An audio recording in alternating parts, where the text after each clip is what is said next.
어느 기관에서 100명의 재벌 그리고 박사학위를 가진 100명을 대상으로 해서 질문을 해봤습니다. 당신은 행복하십니까? 그랬더니 87%가 아니요, 나는 행복하지 않습니다. 그런 부정적인 대답을 했다고 합니다. 돈이 많다고 해서, 지식이 많다고 해서 행복하느냐? 결코 그렇지 않다는 것이죠. 하버드 대학교의 탈 벤 샤하르 교수가 쓴 행복이란 무엇인가 라는 책이 있습니다. 이 책을 지었던 이 교수가 처음 강의를 시작할 때 8명으로 시작을 했다고 합니다. 근데 지금은 1500명 이상이 한 학기에 강의를 듣는다고 합니다. 강의 제목이 무엇이냐? 행복 심리학.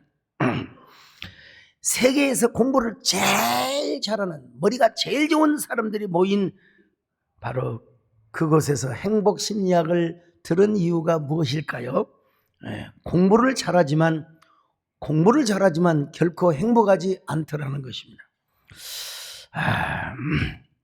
언뜻 생각하면 전교 1, 2등을 하는 사람 얼마나 행복할까? 서울대학을 나오면 얼마나 행복할까? 돈을 많이 가지면 얼마나 행복할까? 이 샤르 교수도요, 자신이 하버드 대학교를 다녔고 운동도 열심히 했고 사교성도 굉장히 좋았는데 결코 내면에서는 행복을 느끼지 못했다는 것입니다. 이런 내면의 문제를 극복하기 위하여 이제 긍정심리학을 공부해서 학생들에게 행복심리학을 가르쳤다는 것입니다. 그분이 가르치는 행복심리학이라고 해서 별 다를 바가 없습니다. 규칙적으로 운동하는 건 좋은 것이죠. 또 내가 갖고 있는 것에 대해서 감사하고 또 내 감정을 받아들이고, 때로는 여러분 우울할 때도 있고 좀 사람이 마음이 으시으시할 때가 있습니다. 그걸 받아들이라는 거예요. 그러면서 좋아하는 사람과 함께 거하고 또 좋은 생각을 하고 또 모든 걸 긍정적으로 받아들일 뿐만 아니라 앞으로 있을 좋은 날, 앞으로 있을 행복한 날을 꿈꾸며 살아가는 것이 행복한 날이라고, 행복한 사람이라고 그렇게 얘기를 합니다. 그런데 저는 그런 것을 기본적으로 갖추면서도 다음과 같은 3가지 질문에 답할 수 있어야 행복한 사람이라고 목사로서 이야기를 할 수밖에 없습니다. 자, 첫째로 나는 누구인가? 나는 누구인가를 아는 사람이 행복한 사람일 수 있다는 것입니다. 여러분 생각해 보셨습니까? 나는 누구인가? 도대체 나는 누구야? 이거야말로 인류 역사에 있어서 모든 철학자들, 사상가들에게 던져지는 질문이라고 할 수 있습니다. 인문학적 질문, 철학적 질문, 나 자신을 알고 싶어하는 갈망, 근원적 질문을 독일어로 뭐라고 하느냐? 젠주흐트라고 그래. 젠주흐트. 근원적 갈망, 그리움. 나는 누구인가? 이걸 아침부터 일어나서 나는 누구인가 그러진 않아요. 석양녘에 해가 기울고 비가 오고 바람이 불고 뭔가 좀 이상한 기분이 들 때 나는 누구인가? 나는 왜 태어났을까? 나는 어떻게 살아야 되는가? 어디로 가는가? 이런 질문을 하게 되는 겁니다, 여러분. 이것을 C.S. 루이스, 하여간 기독교의 최대 변증가이신 C.S. 루이스는 뭐라고 하느냐? 본향을 찾는 그리움이라. 본향을 찾는 그리움이라. 여러분, 이런 그리움이 없는 사람은 이건 진짜 여러분 인간이 아닙니다. 인간은 다 생각하게 되어 있어요. 한 번쯤 생각하겠지. 한 번쯤은 생각하게 되는 거예요. 나라는 존재는 무엇이며 나는 누구이며 어디로부터 와서 어디로 가는 것인가? 해가 저물어져 가는 저 한 공원에서 청년이 골똘하게 생각을 하고 있었습니다. 공원을 청소하던 중 공원 관리인이 넋을 잃은 듯 힘없이 앉아있는 청년을 향하여 수상히 여기며 질문을 하였습니다. 여보시오 젊은이, 당신은 누구시오? 젊은이는 힘없이 대답을 합니다. 글쎄요, 내가 누군지를 몰라서 생각을 하고 있는 중입니다. 이상하게 생각한 공원관리인이 다시 또 물었습니다. 그러면 당신 집이 어디요? 당신 집 주소가 어디란 말이오? 어디서 왔소? 젊은이는 여전히 힘없이 대답을 합니다. 글쎄요, 그것도 잘 몰라서 지금 생각하고 있습니다. 그러자 이번에 관리인이 강경한 어조로 당신은 여기 앉아 있을 것이오? 아니면 떠날 것이오? 갈 데가 어디가 있어? 젊은이는 역시 알 수 없는 말로 대답을 했습니다. 글쎄요, 내가 진짜 그걸 알았으면 왜 여길 떠나지 않았겠습니까? 여러분, 그 대답을 한 젊은이가 누구였는 줄 아십니까? 근대 철학의 선구자였던 데카르트였습니다. 데카르트.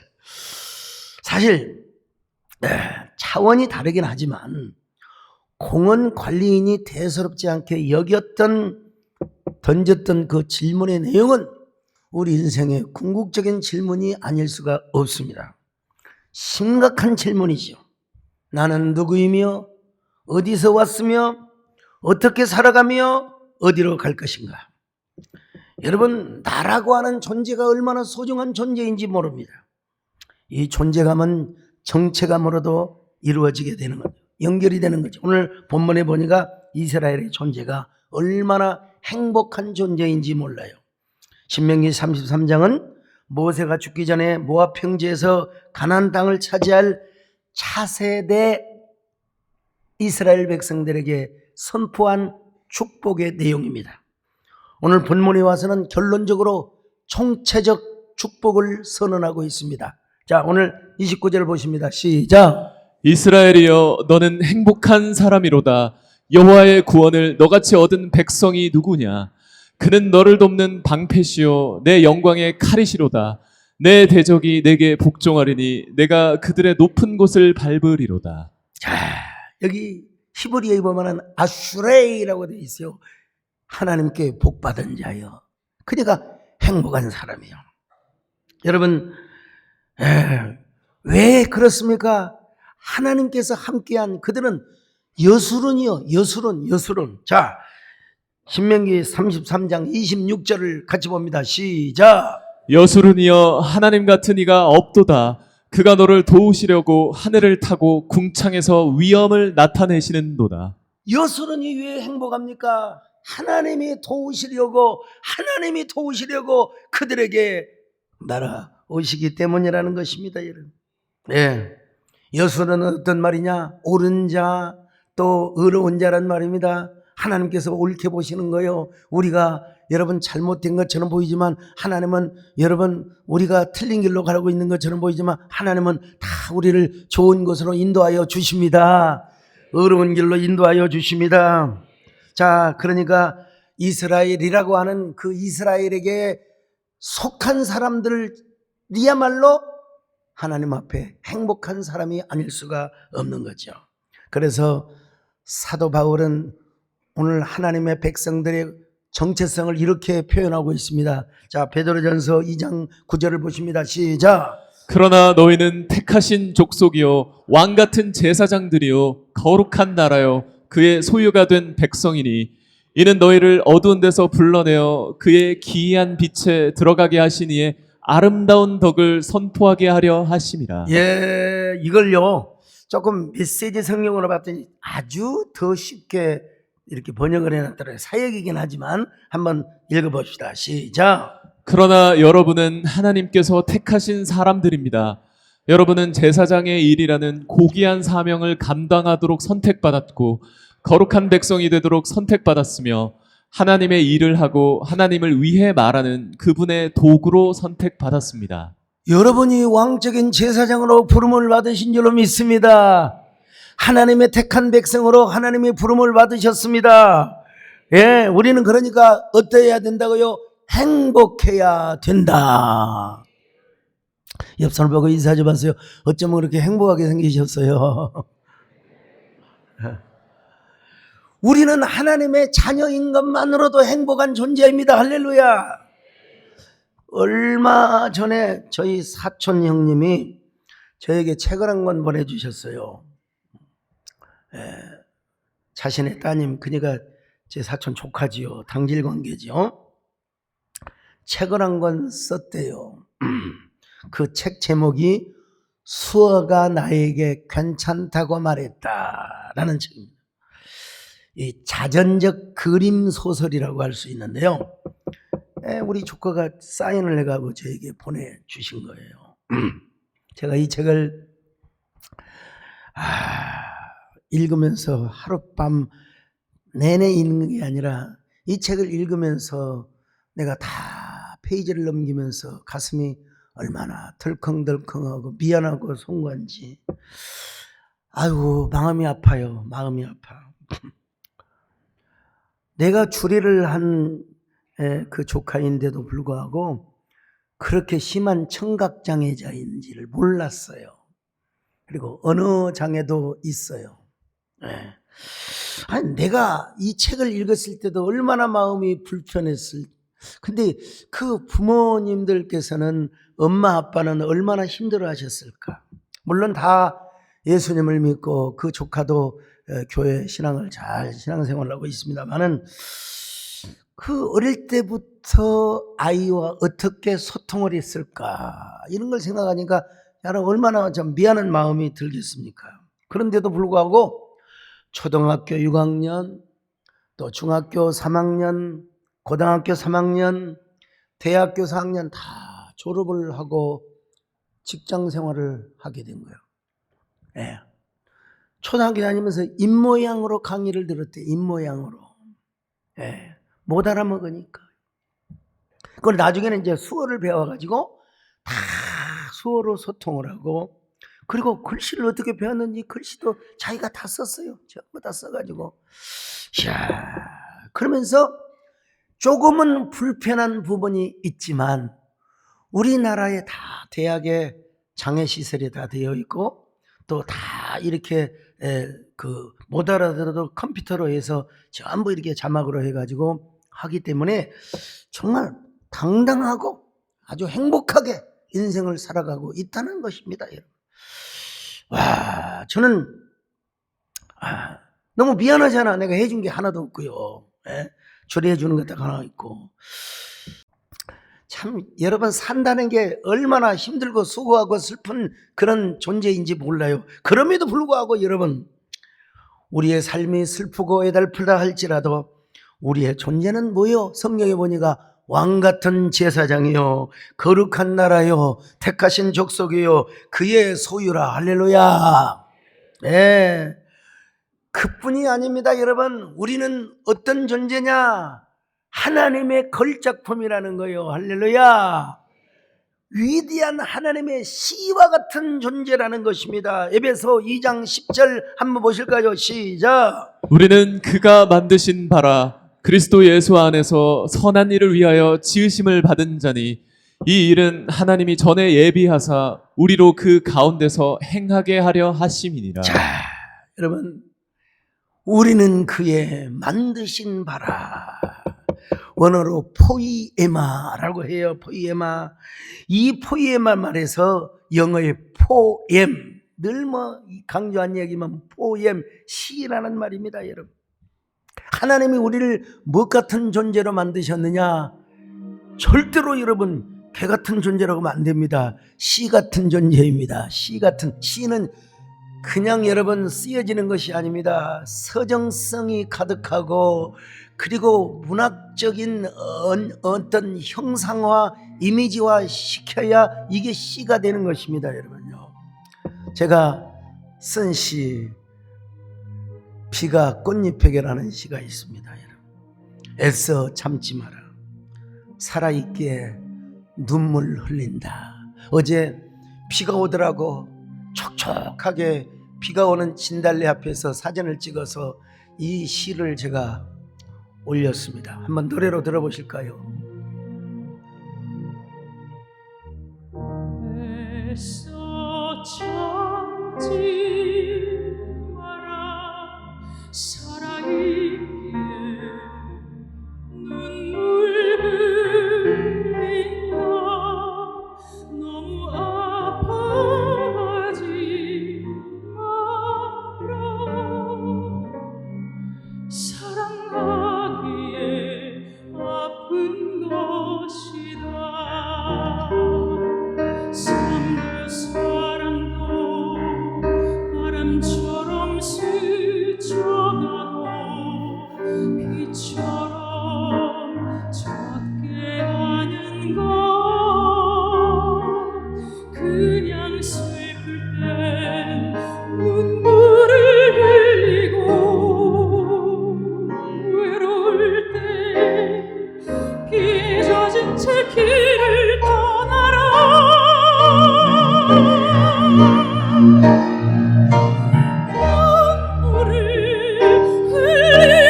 가슴에 품어보아라.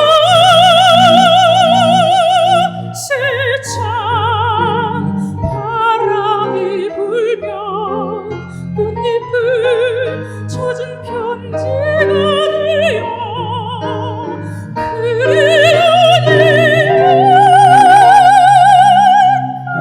가슴을 떨어지는 눈물을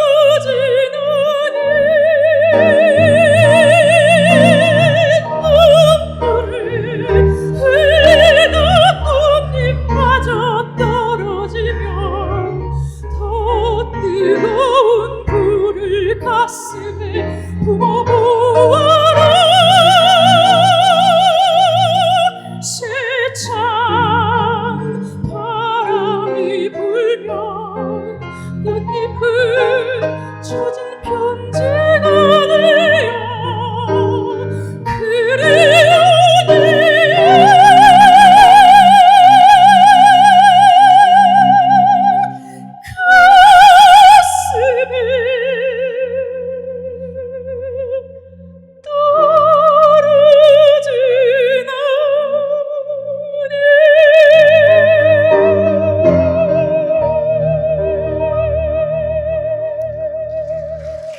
할렐루야. 중요한 것은 바람이 불건 비가 오건 아름다운 꽃잎이 여러분에게 아름다운 편지로, 사랑 이야기로, 은혜 이야기로 떨어지시기를 축원합니다.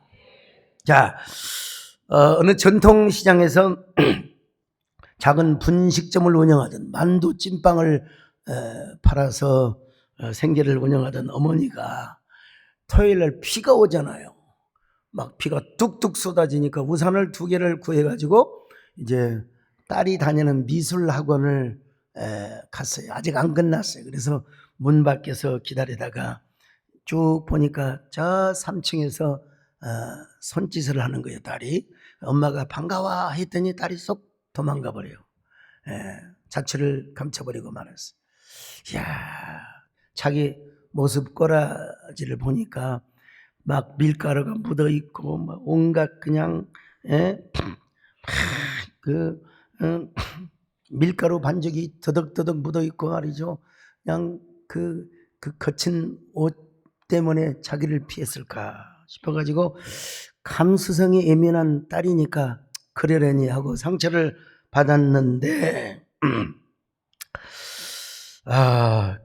얼마 후에 자기 학원에서 그림 전시를 한다고 초대장이 왔습니다. 그래서 옷을 환하게 갈아입고 그 전시회장에 들어가서 보니까 그만 가슴이 덜컥 내려앉을 뻔하였습니다. 이 세상에서 가장 아름다운 모습이라는 그림이 그려져 있었는데 우산을 쓰고 한 손에는 우산을 들고 그리고 밀가루 반죽이 하얗게 묻어있는 앞치마 그리고 낡은 신발, 그때 자기가 우산을 들고 기다리고 있었던 그 모습을 딸이 얼른 들어가서 그 그림을 그리고 완성을 시켰다는 것입니다.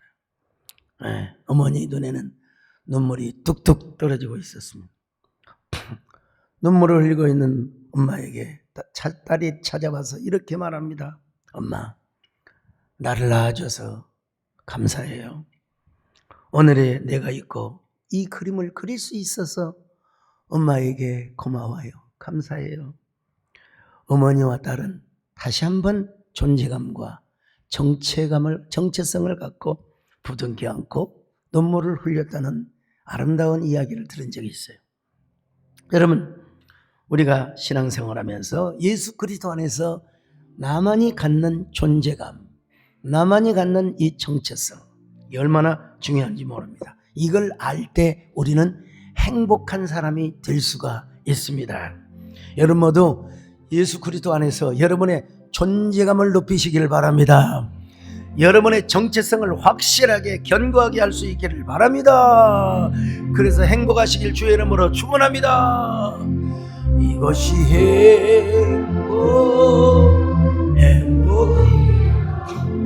세상 세상은 알 수 없는 하나님 선물 이것이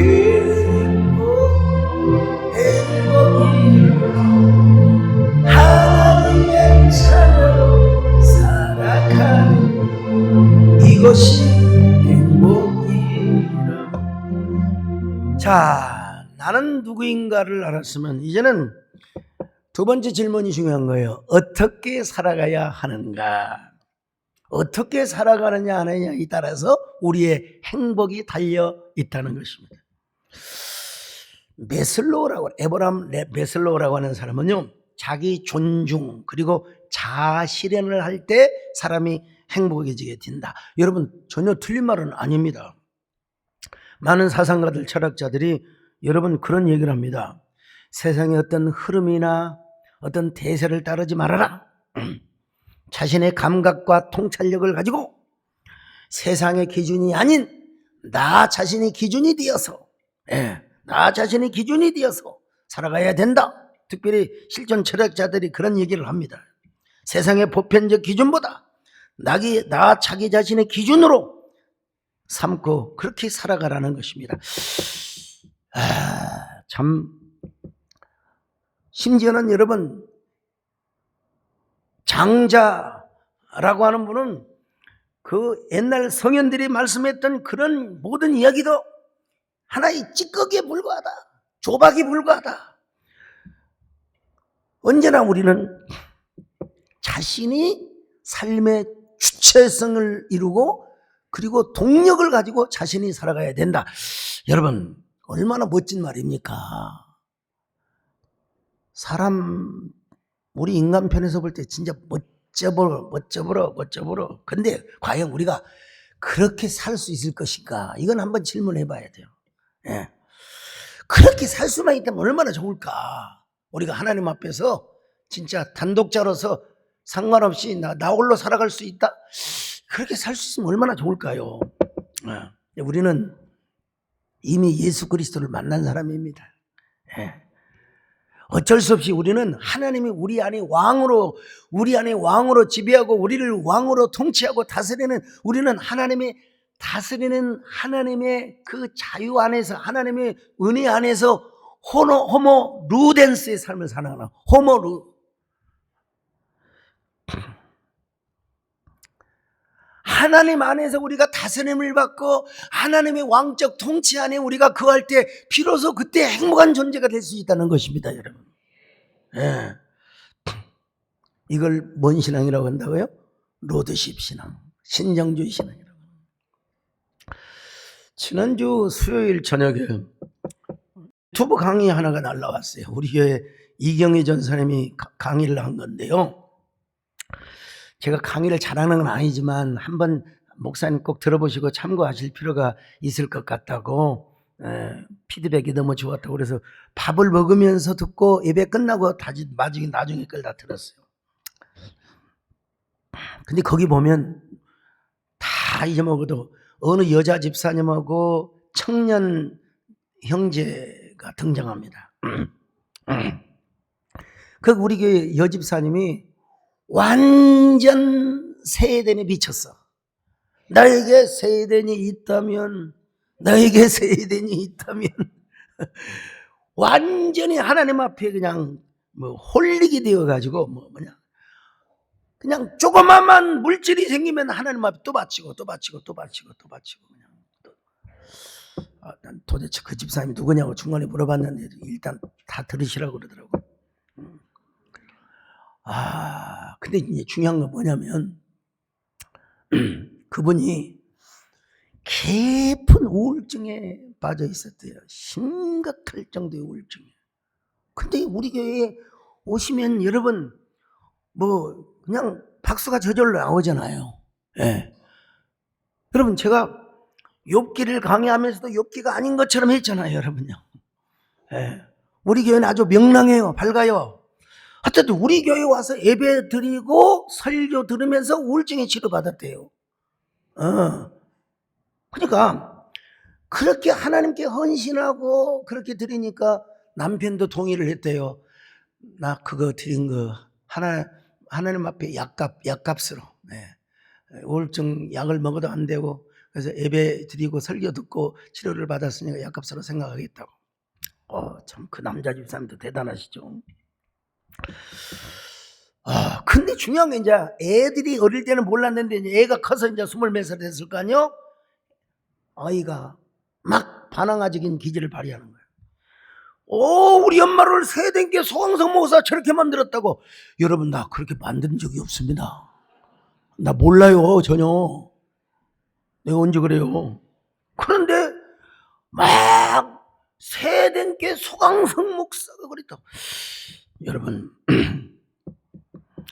분명한 것은 그분이 우리 교회에 오셔서 우울증 치료를 받고 하나님께 헌신을 했다는 사실은 팩트예요. 팩트예요. 너무너무 감사해서 그랬다는 거예요. 근데 왜 저한테 원망을 하냐고. 그러면 설교를 여러분 해야 되겠습니까? 기도를 받으러 오면 기도해 준 적이 있고요. 이제 워낙 반항아적 기질이 많으니까 감히 저한테는 얘기를 못하고 전사님한테 얘기를 한 것 같아요. 우리 아들 좀 만나주라고. 근데 이제 기도하고 갔겠죠. 그래서 이런 얘기를 했더니 만약에 니네 엄마가 지금도 우울증에 빠져가지고 극단적인 그런 행동을 했거나 너희들에게 그런 모습을 했으면 너희들이 어떻게 자랐겠니? 야, 너네 엄마는 단 한순간도 하나님의 은혜를 잊어먹지 않아서 생길 때마다 하나님께 감사를 한 거였단다. 내가 받은 감동이 그랬단다. 대충 이런 내용입니다, 여러분. 너희 엄마는 한순간도 은혜를 놓치지 않고 기억하였기 때문에 그렇게 했단다. 그렇게 얘기했더니 그 아이가 세상에 25살이나 먹은 아이가 맞네요. 아유, 전사님 죄송합니다. 엄마 죄송해요. 중요한 것이 있는데 저한테는 죄송하다는 전화가 아직 안 오고요. 나한테는 안 해요. 내가 모르는 줄로 알고 어떻든 간에요. 제가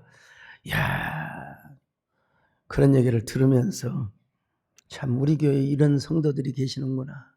참 이런 성도들이 계시고 이런 집사님이 계시는구나. 하나님의 은혜를 정말로 까먹지 않고 언제나 감사하는 우리 정권사님 닮은 사람들이 참 많구나 생각했어요. 여러분, 저는 절대로 빚 얻어서 대출받아서 헌금하라 그런 적 해본 적도 없습니다. 해본 적도 없지만 어떤 사람은 또 그래서는 안 된다고 그렇게 가르칠 필요도 없습니다. 여러분, 중요한 건 뭐냐? 성령의 감동입니다. 여러분, 카드 쓰잖아요. 집 살 때 여러분 대출받아서 안 받았습니까? 대출받아서 헌금하라 소리는 아닙니다만 뭘 이렇게 딱 규정하면 안 돼요. 딱 규정하는 순간부터 그건 정지가 되는 것이고 그 안에서 제한을 받는 거예요. 여러분, 성령이 자유하게 역사하도록 여러분 우리는 맡길 수 있어야 됩니다. 여러분, 자, 정말 이스라엘이여 너는 행복한 자로다. 여러분, 이스라엘이라는 말이 무슨 말입니까? 하나님이 다스리는 거예요. 하나님이 싸우신단 말입니다. 여러분, 우리 마음, 우리의 삶을 어느 정지 안에 딱 갇혀두지 말고 언제나 하나님이 자유롭게 역사하시도록 내어드릴 수 있기를 바랍니다. 이게 행복한 사람이죠. 어떻게 살 것인가? 그들이라고 해서 이스라엘 백성들이라고 해서 무슨 장막을 잘 지어놓고 12칸 집을 지어놓고 경주의 채부잣집처럼 그렇게 산 게 아니에요. 이거 장막이야. 텐트 치고 살아가요. 그렇지만은 그들은 하나님을 왕으로 모시고 있는 사람이란 말이죠. 스위스의 철학자 칼 힐티라는 분이 행복론이라는 책을 썼는데 그 책에서 인생의 최대의 행복은 하나님을 왕으로 모실 때 행복하다는 거예요. 이런 훌륭한 사람이 있어요. 인생의 최대 행복은 뭐냐? 하나님을 왕으로 모실 때. 할렐루야. 우리가 여러분 정말 우리가 하나님을 왕으로 모신다면요, 우리는 언제나 경계선의 삶을 사는 거예요. 이건 지금 바로 나온 단어인데 우리는 항상 죽음과 삶 사이에서 사는 겁니다. 막 극단적으로 막 그냥 우로 가고 좌로 그런 거 아니. 우리는 여러분 기독교의 복음은 모두를 다 수용할 수 있어야 됩니다, 여러분. 너무 여러분 막 너무 한쪽으로 치우쳐가지고 막 그냥 교회가 교회답고 목회자가 목회자다워야지 너무 그러면 안 되는 겁니다, 여러분요. 예. 막 자기 신앙을 막 극단적으로 이념화하고 막 정치화하고 여러분 그러면 우리의 존재 지평이 좁아져요. 당연히 우리는 성경적 가치와 정신을 지켜야죠. 당연히 지켜내야죠. 근데 그것을 너무 지나치게 자기의 존재의 지평을 좁게 만들면 운신의 폭이 너무 좁아지는 겁니다, 여러분요. 여러분은 여러분의 폭이 좀 넓어지시길 바랍니다. 여러분 다 행복하시길 주의 이름으로 축원합니다. 그러려면 언제나 우리는 왕이신 주님을 찬양해야 돼요. 왕이신 나의 하나님, 내가 주를 높이고 영원히 주의 이름 송축하네. 자, 이제 마지막 질문을 하나 끝내야 됩니다. 나는 어디로 가야 하는가? 어디로 가야 하는가? 이걸 알아야, 이걸 대답할 수 있어야 행복한 사람입니다. 예. 많은 사상가들, 철학자들이 질문을 했어요. 인생은 죽음으로 끝나는 것인가? 우리가 가야 할 곳은 어디란 말인가? 예. 인생의 종착역, 이걸 생각하면서 철학이 생겨난 것이고, 그 다음에 또 종교가 여러분 나오게 된 것입니다. 사실 철학자들의 사고는 훌륭하죠. 대단하죠. 사상가들. 네, 초남을 밝혀도 되겠죠. 저 광주신학교 다닐 때 철학 과목을 가르치셨던 저에게 김한신 목사님이 계셔요. 김한석 교수님이 계시는데 잠시 지난주에 점심을 같이 나누면서 저 교수님은요 지금도 책을 놓지를 않아요. 독서광이세요. 도대체 어디까지 뭘 알고 뭘 모르는지 모를 정도로 깊이 그 관통력을 갖고 계시는데, 근데 이제 이런 말씀을 조심스럽게 꺼내시는 거예요. 플라톤의 이데아, 그 다음에 노자와 장자, 아니 공자의 사상을 보면은 사람의 생각이라기보다는 거의 경전에 가깝다. 예, 맞습니다. 어떻게 사람이 태어나서 이런 생각을 할 수 있단 말인가? 그렇죠. 훌륭한 사상가죠. 그런데 이제 이런 말씀을 하세요. 노자, 장자, 특히 공자의 가르침은 거의 종교의 수준이라. 뭐 그것도 어느 정도 동의할 수 있죠. 근데 이제 그런 의미에서 본다면 니메니우스라고 하는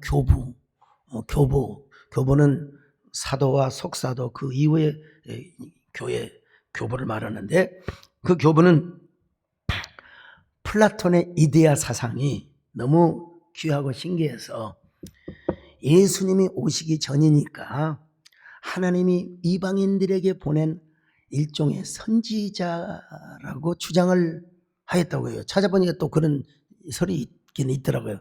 그 한 사람이 그랬어요. 그 주장을 토대로 한다면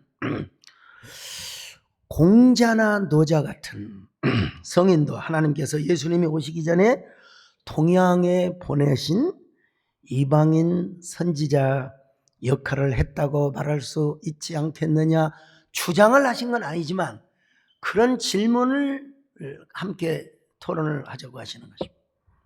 여러분 철학적 관점에서 볼 때는 그런 질문을 하실 수도 있지요. 그러나 저는 목사로서 또 유일무이한 성령의 감동으로 기록된 성경을 믿는 사람이고 가르치는 사람으로서 아이고 목사님 죄송합니다.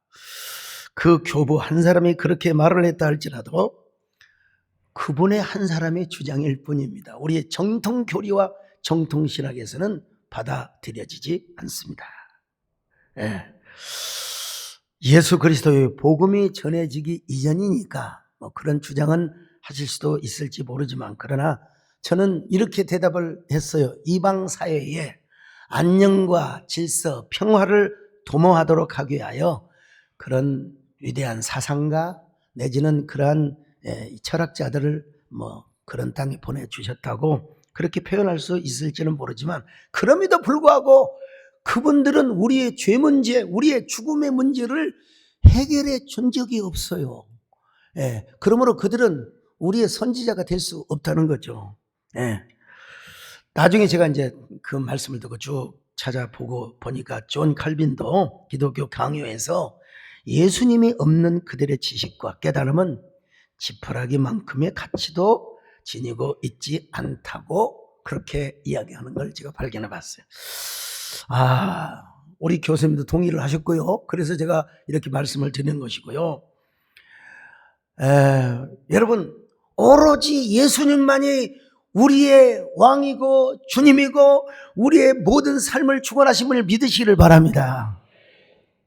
물론 그렇다고 철학을 공부를 안 할 필요, 그러면 철학을 공부 안 해야 되겠. 여러분, 우리에게 양사가 되는 좋은 책을 많이 읽어야죠, 당연히. 그러나 그것이 우리의 참고서는 될지언정 진정한 교과서는 될 수는 없어요. 유일무이한 표준서는 뭐냐?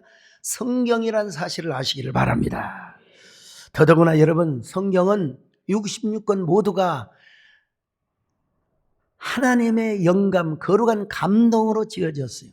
절대로 조박이 아닙니다. 찌꺼기가 아닙니다. 거기에 배경과 그 사람들의 사상과 그 사람들의 모든 지식을 이용해서 유기적인 감동으로 기록이 되었기 때문에 그 말씀은 지금도 살아 역사합니다. 좌우의 운동력이 있습니다. 날선 검으로 역사하는 것입니다.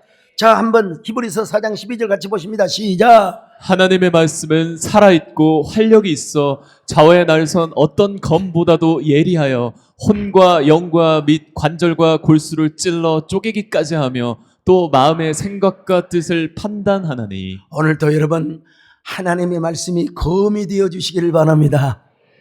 꽃잎으로 떨어질 때도 있지만 검이 되어서 우리의 양심을 하나님이 수술해 주시기를 바랍니다.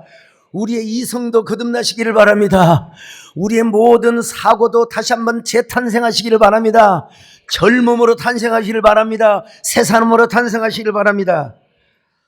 이스라엘 백성들은 가야 할 곳이 정확히 있어요. 어디요? 요단강을 건너서 어디요? 가나안 땅으로 가요. 요단강이라고 하는 것은 지리적으로는 가나안 땅을 건너는 것이지만 우리가 영적으로는 굉장히 은유적 서사를 담고 있는 거예요, 여러분요. 우리가 천국 가는 걸 뭐라고 그러냐? 요단강을 건넌다고 그래요. 요단강, 요단강. 그래서 여러분, 우리가 장례식 때 이런 노래 부르지 않습니까, 여러분요? 며칠 요단강 건너가 만나리. 며칠 요단강. 근데 그 길이 바로 뭐냐면은요, 요한복음 14장 6절을 보실까요? 시작. 예수께서 이르시되 내가 곧 길이요 진리요 생명이니 나로 말지 않고는 아버지께로 올 자가 없느니라. 이거는 여러분, 종교의 차별이 아니라 오로지 우리의 길이 되시고 진리가 되시고 생명이 되신 분은 오로지 예수 그리스도밖에 없다는 사실을 다시 한번 말씀을 드립니다. 여러분, 우리에게 진짜 길과 진리와 생명 되신 분이 예수 그리스도라는 사실만큼은, 그래서 우리는 이 예수님 때문에 행복하다는 사실을 믿으셔야 됩니다. 여러분, 우리 주님을 왕으로 모시며 삽시다. 우리가 가야 할 곳이 다 정해져 있지 않습니까? 그분에게 충성을 다합시다, 여러분. 우리의 존재감을 확실히 합시다. 존재감. 그리고 주님의 통치를 잘 받으며 삽시다, 여러분. 그리고 가야 할 곳을 위하여 저축을 하며 살아가는 저 여러분 되시기를 축원합니다. 주님 한 분밖에는 나는 아는 것이 없습니다. 아멘. 주님 한 분밖에는 아는 사람 없어. 가슴 깊이서 주를 사랑한다. 주님